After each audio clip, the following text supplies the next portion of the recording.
Hello, everyone. It's Jake from Fife Paranormal, and I hope you all are doing well. It's Memorial Day weekend, so a lot of busy plans. Thankfully, the weather's been holding out lately, so it's not crazy rain or it's not scorching heat.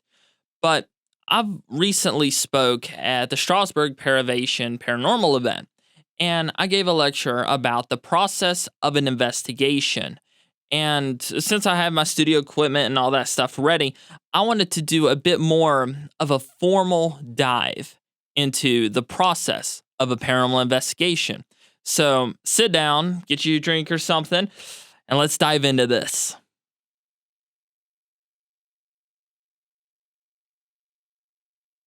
So, quick disclaimer before I start this video, everything that I say in this little mini podcast, whatever you want to call it, is strictly my opinion. And it is based upon my opinions on approaches to investigation as well as my experience.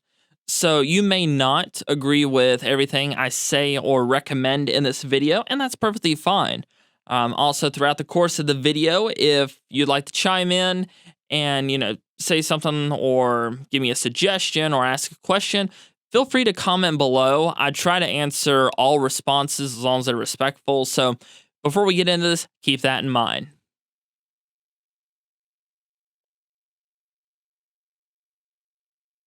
So the very first thing that I do is pick out a location.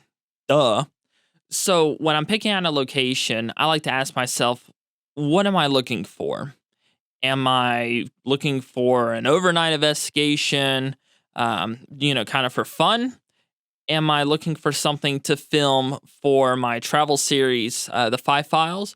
Or am I just looking to go to like a local historical spot or a cemetery and just do a quick little spirit box session? Each of these will dictate how you approach the investigation as well as the research and the review portions.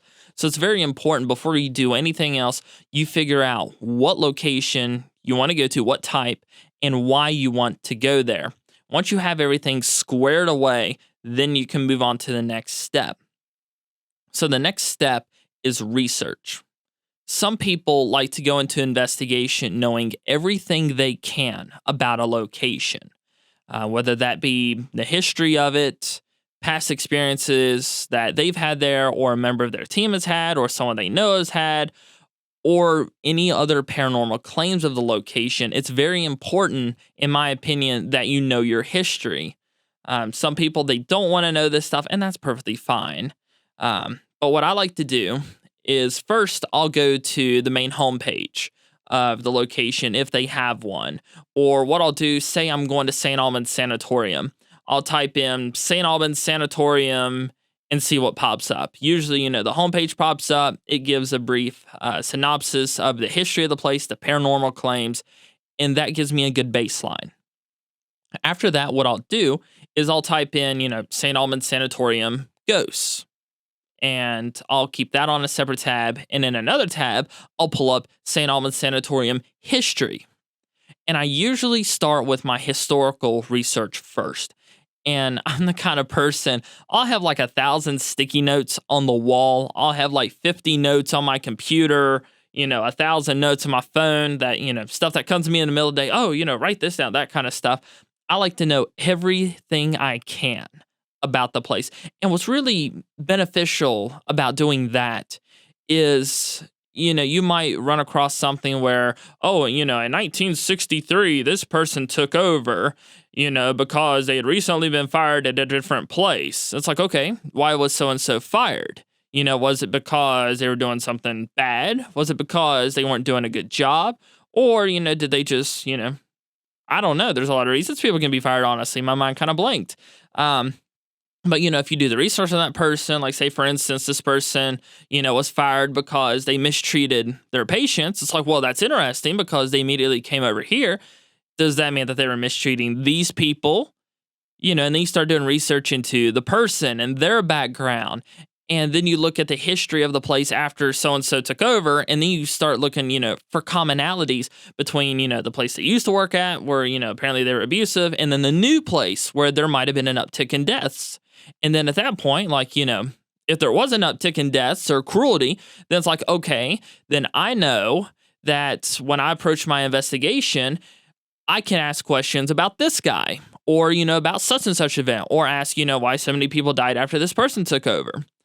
I think that the more history you know, the more questions you can ask on an investigation and the more intelligent questions you can ask on an investigation.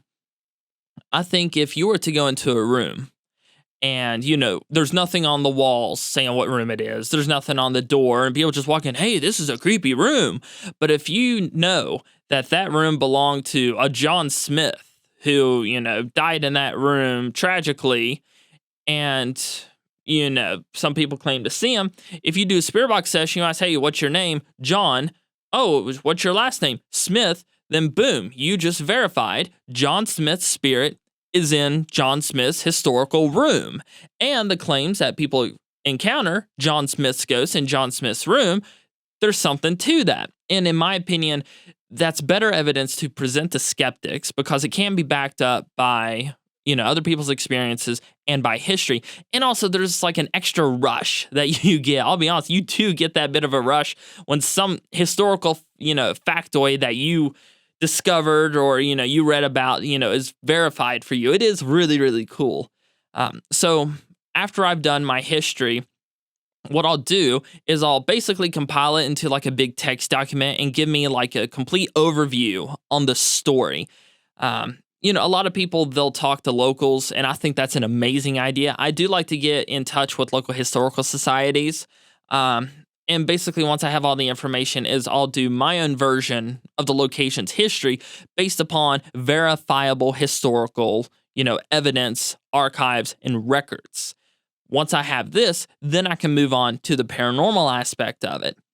I'll look at, the bare bones stuff, go on the website and read what people, what they claim people claim. Try saying that 5 times real fast.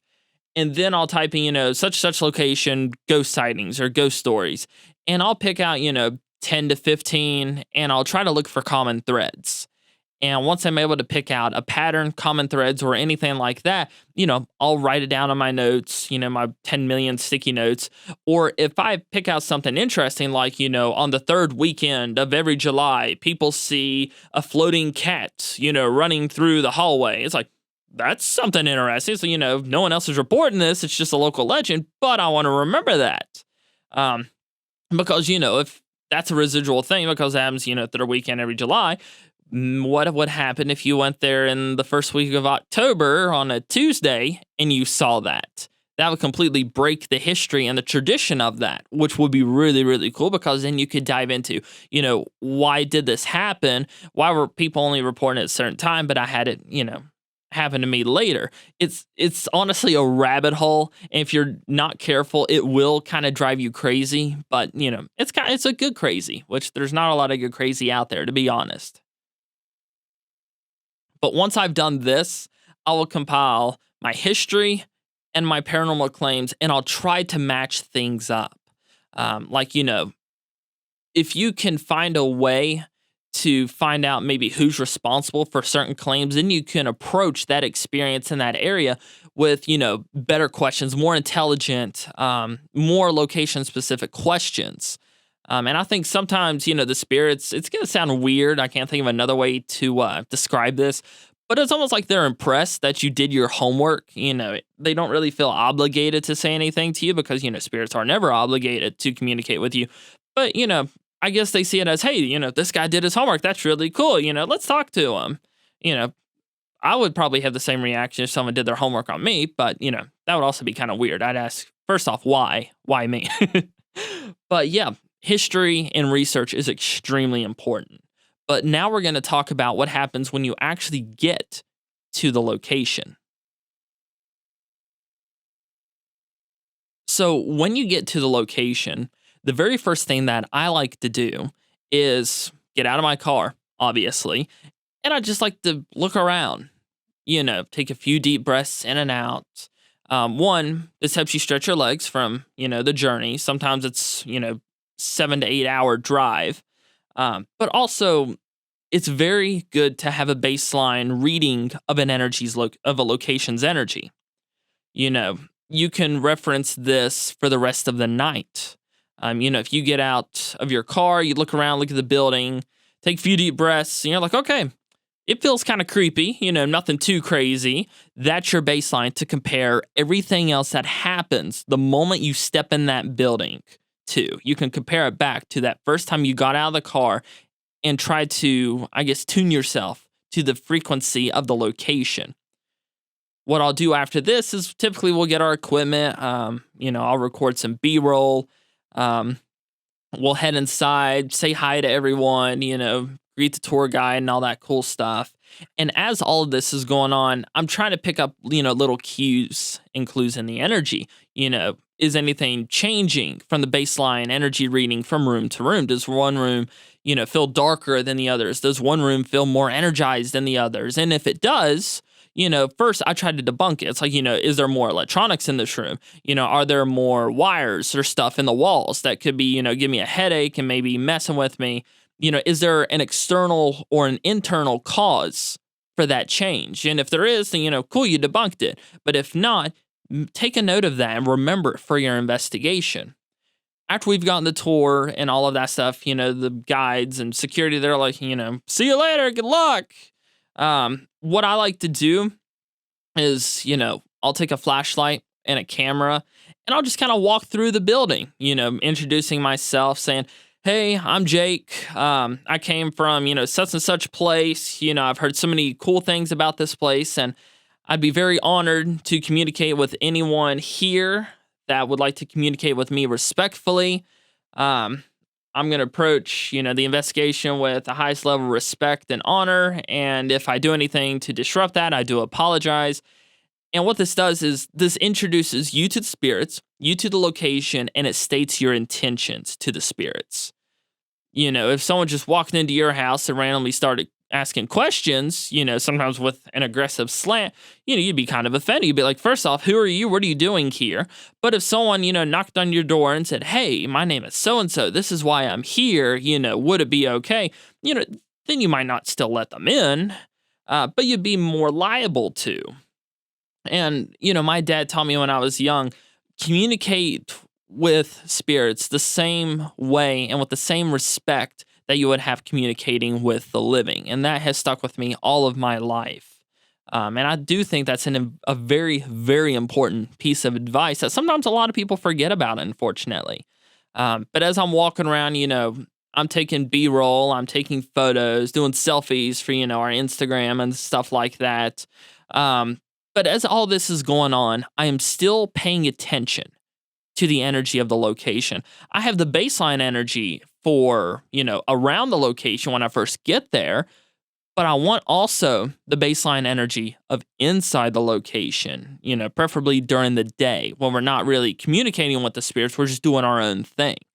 That way, when you get to an investigation, you have another energy level to compare, anything and everything to. And also, it's very good to familiarize yourself with a location so that at night you're not, running into things or breaking stuff, because that's definitely what we don't want to happen on an investigation.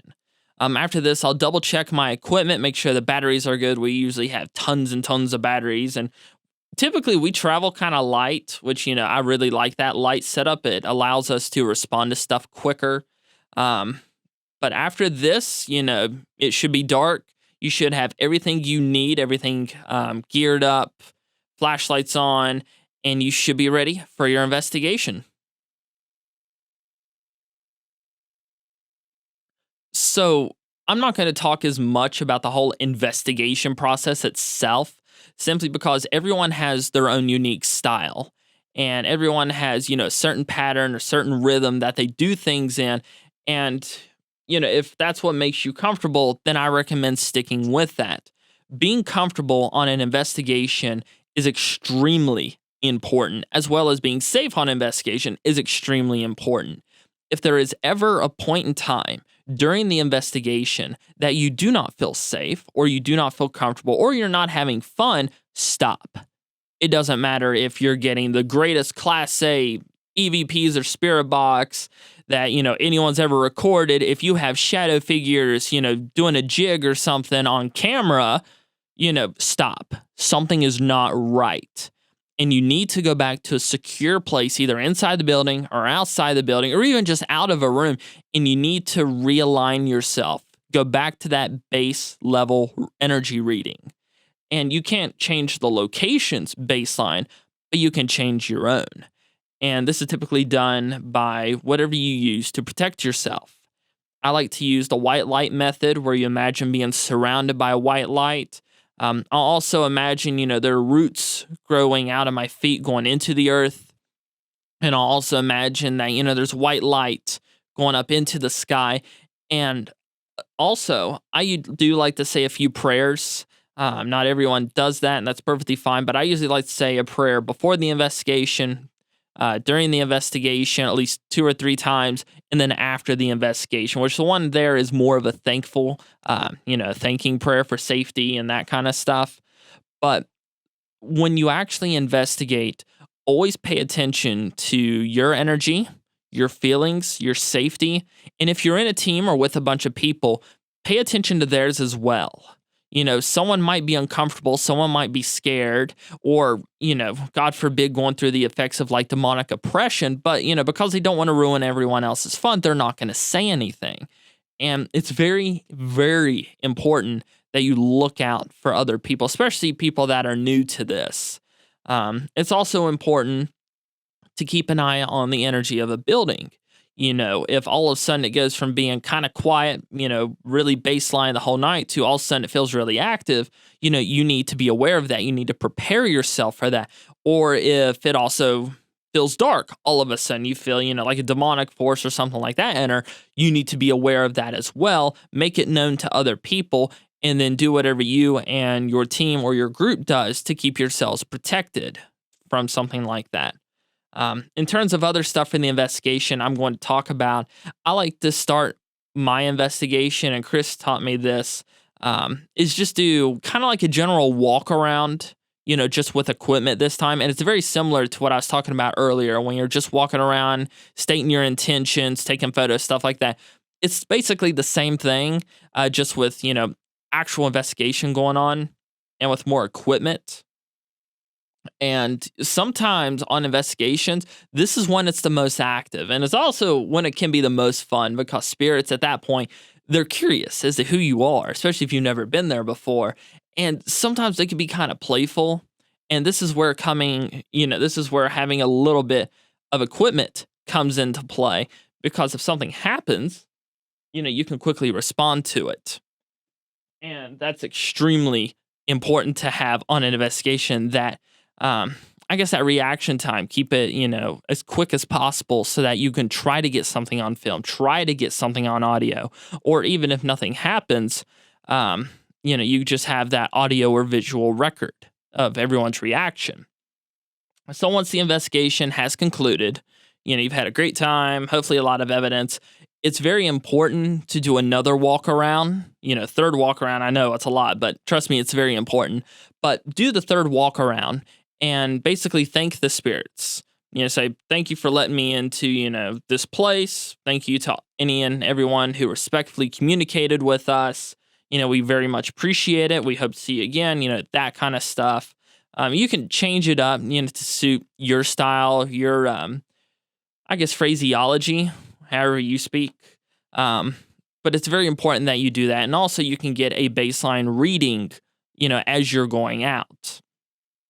So something else that a lot of people don't talk about, but it's extremely important. I'm very thankful my dad taught me this. When you walk out of the building, you've locked up, all your equipment's in the car, you are ready to go, you are done. Sit in the car in silence for a little bit. Pay attention to the baseline reading. Do you feel, the same way you did when you first showed up and took that first baseline reading? Do you feel like, something followed you, or, something's not quite right? It's very important that you get rid of all attachments before you leave an investigation. There is a step that every person, does to try and get rid of attachments, and I'm going to leave that up to you all. The way I usually do it is, I'll say a prayer, I'll do my white light exercises, take a few deep breaths, and I'll state to spirit, hey, you can't come with us. This is where you're supposed to be. This is where you will remain. You are not to follow us. and say something along those lines. Um, Something else we like to do, and at this point it's tradition, but it is also for safety. Um, if you're driving down the road back to your home, even if it's late at night and you're dead tired, if you feel like something is still with you, don't go back to your house. Go somewhere like, a Walmart parking lot, a gas station parking lot, or stop somewhere and try to get rid of that attachment. And don't leave that area until you can feel that energy, leave and everything feels baseline again. Stuff will try to follow you home. That is something that happens on investigations. And I feel like a lot of people don't talk about everything you need to do to get rid of those attachments. Now, a lot of times when people talk about getting rid of attachments, they're like, oh, you need to be a psych, or you need to be an empath, you need to have these abilities. And, there might be some truth to that, especially if you're doing like a big, energy removal. But I think for something basic like an investigation, I think anyone can do it. You just have to be really in tune with yourself, your energy, the environment, and then also remember and be able to recall what the energy of the location felt like, at the height in the investigation. And it's all about aligning energies. That's something a lot of people, they don't like to get into, like the whole energy, stuff of investigating, like, ooh, that's that kind of stuff, woo, woo. But it's very, very important. Even if you don't 100% believe in it, it does play a role in paranormal investigations, and it's not something to scoff at. So once you've cleared that energy, you can go back home, rest up. I typically sleep, for an insanely long time, or I try to stay up, and it usually doesn't end well. I do recommend sleeping if you can once you get home safely. But next, we're going to talk about the evidence review, and this is something that's very important. So during evidence review, what you'll do is you'll go through all of your voice recorders, all of your photos, all of your videos, everything. And then sometimes what I like to do is I'll sit outside and I'll think about, what were the personal experiences I had during the investigation? I'll reflect on those. I'll write down notes, hey, I remember this, hey, I remember feeling this when this happened, that kind of stuff. And once you have all of your evidence together, I usually like to have one or two other people, not just that were in the group or my dad. I'll have like my brothers, one's a skeptic, and I usually like to have him listen to stuff like, hey, does this sound like this? And someone to be like, hey, that does sound like that. That's kind of weird. Or he'll be like, no, I don't hear anything here. That could be this, this, and this. Sometimes you're able to debunk it that way. Sometimes you actually have stuff. I always like to try and debunk everything first, just to kind of weed out the crap before you get to the really good stuff. But once you have everything compiled, you're 100% done with the audio, the pictures, and the video, then what I like to do and what I recommend doing, go back to your notes about the history of the location and about the paranormal claims of the location. Does anything that you captured, while you were there match up to anything anyone else claimed? Or does it match up, to something people might not have been claiming, but it lines up with the history of the place? Once you do, I usually like to make notes on, on my sticky note, like, hey, such and such evidence piece, is interesting because, and lists historical reason or paranormal reason it's important or cool to you. Sometimes you just have a clip and you don't know why it's cool. It's just, hey, that's kind of cool. I like that. It's perfectly fine. It sounds kind of childish to have a favorite clip, but I think it's kind of cool. But once all of this is done, you are ready to present your findings to either your team, the location, or you can package it and share it on social medias. Usually we like to share it, on YouTube, Facebook, Instagram, and all that other stuff. And sometimes people, they just like to do these investigations and, just store the stuff away and, they don't share it anywhere. They show some friends, that they think will find it cool, but, you don't have to share anything and everything. And, if you don't want to, that's perfectly fine. That's pretty cool. But at this point, the investigation is done. So now that the investigation is done, you've done your research, you've investigated the location, you've successfully made it back home, you've reviewed the evidence, you've released everything you want to release, you are done. But not quite. What you do is you do a baseline reading again. You try to see if anything feels different. Some people believe that spirits and certain high-powered entities, mostly negative, they can imprint energy onto equipment, onto waveforms, audio files, pictures, stuff like that. And sometimes this energy, it's not exactly the spirit that followed you home, but because that energy did, it can attract other spirits. And if you already live in a haunted house like I do, it can make things a lot worse. We've had this happen once or twice after investigations, and usually it takes a while to clean it up. And it's so much better when you do all the protective steps and procedures before you get home versus, once you're home, you think you're done, and it's like, oh crap, gotta go back to this again, especially if it's a nasty entity. So, very important to review the energy, make sure everything's baseline, and then also check, did I learn anything from this investigation? Do I have a much more appreciation for such and such? Did such and such, change my opinion of the paranormal history, that kind of stuff. There's always a takeaway from an investigation, whether it be good, bad, in the middle, paranormal, historical, personal, psychological, physical. It doesn't matter. There is always a takeaway. And sometimes those takeaways will help you not just on future investigations, but also in life. You never know when a lesson you learn on a paranormal investigation will come into play in your regular life, whether it be work, socializing, relationships, or literally anything else. So, this was a brief video about the process of an investigation. I hope you all have enjoyed this mini podcast type thing. Like I said, if you have any comments, questions, or you want to add on to a point, feel free to comment below. I would love to, have an interaction about all of this stuff. But I'm Jake from Fife Paranormal. I hope you all have enjoyed this video. Leave a like if you did. Definitely leave a comment, even if it's just, hey, really enjoyed this. We really, really appreciate it. And also subscribe if you haven't. And if you know someone or a team that, would like to hear a guide like this, feel free to share. We really, really appreciate it. But once again, I'm Jake from Fife Paranormal. Have a great day, everyone.